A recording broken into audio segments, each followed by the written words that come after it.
Fala, turma, tudo bem? Se você está assistindo esse vídeo do YouTube, quero te fazer um convite. Se inscreve no meu canal, ativa o sininho, deixa seu like, tá? Se você está me vendo aqui no Instagram, me segue aqui no Instagram, ativa o sininho também para você receber as notificações das minhas publicações e fique atento que vem muita novidade por aí, beleza? Vamos à nossa aula de hoje. Olha só, a gente vai falar hoje sobre regra de 3 simples, tá? Você vai aprender rapidinho aqui o que é regra de 3 simples e a gente vai aprender a resolver alguns exercícios. Vamos lá?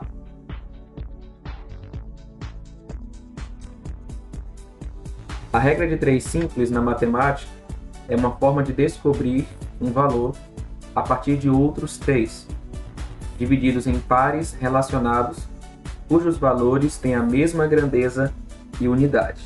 Veja bem, por que chama de regra de 3? Porque é dado 3 valores e usando esses 3 valores você vai encontrar o quarto valor, tá? Regra de 3 é um método prático para você lidar com grandezas proporcionais. O que são grandezas? Gente, grandezas é tudo aquilo que pode ser mensurado, medido, ok? Por exemplo, altura, distância, não é?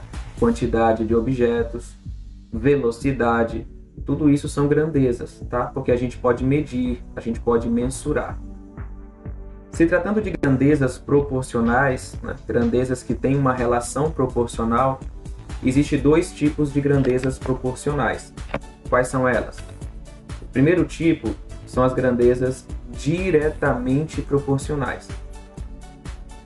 Quando uma grandeza aumenta, a outra grandeza que está relacionada a ela também aumenta, tá? Ou o contrário, quando uma diminui, a outra também diminui. Então, toda vez que 2 grandezas têm essa relação, elas são grandezas diretamente proporcionais. Vou te dar um exemplo. Se você tem uma padaria e você contrata funcionários, se você aumenta a quantidade de funcionários, vai aumentar a produção de pães, ok?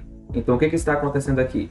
A grandeza, quantidade de funcionários, ela é diretamente proporcional à grandeza, quantidade de pães, porque se você aumenta a quantidade de funcionários, a quantidade de pães também vai aumentar, não é? A produção de pães vai aumentar.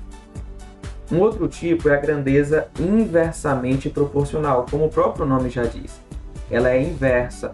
Então, quando eu aumento uma grandeza, a outra grandeza que está relacionada a ela diminui. Vou te dar um exemplo. Se você aumenta a velocidade, o tempo de chegada diminui. Ou seja, você chega em menos tempo, né? Então, a grandeza velocidade ela é inversamente proporcional à grandeza tempo, tá? Vamos ver um exemplo. Para atender a alta demanda em smartphones, uma fábrica decidiu aumentar o número de produtos produzidos diariamente. Para isso, ela investiu em mais 3 máquinas, totalizando-se 8 máquinas. Sabendo-se que eram produzidos diariamente 750 smartphones, de quanto será o aumento na produção diária? Então veja bem, aumentou 3 máquinas, tá? E ficou com 8. Isso significa que antes tinham 5 máquinas, né? Já que aumentou 3 e foi para 8, significa que tinha 5. Com 5 máquinas, produziam 750 smartphones, tá? Só que aí aumentou para 8. Se aumentou para 8 máquinas, quantos smartphones vão ser produzidos com essa quantidade de máquinas? Então perceba, a organização deve ser assim, né? Uma mesma coluna, a mesma grandeza, tá? Grandeza máquina, uma embaixo da outra, as unidades, né? E a grandeza smartphones também, as unidades uma embaixo da outra. Quanto mais máquinas trabalhando, né, mais smartphones produzidos. Então são grandezas diretamente proporcionais. Quando isso acontece, como eu faço? Eu multiplico de forma cruzada. Então x vezes 5, 5x. 8 vezes 750 vai dar 6.000. Então tá aí, 5x é igual a 6.000. Divido ambos os membros por 5, né? Como é que vai ficar? X é igual a 6.000 dividido por 5. Um método prático de pensar, o 5 que está multiplicando pelo x, ele vai para o outro lado dividindo, tá? 6.000 dividido por 5 é igual a 1.200. O que isso significa?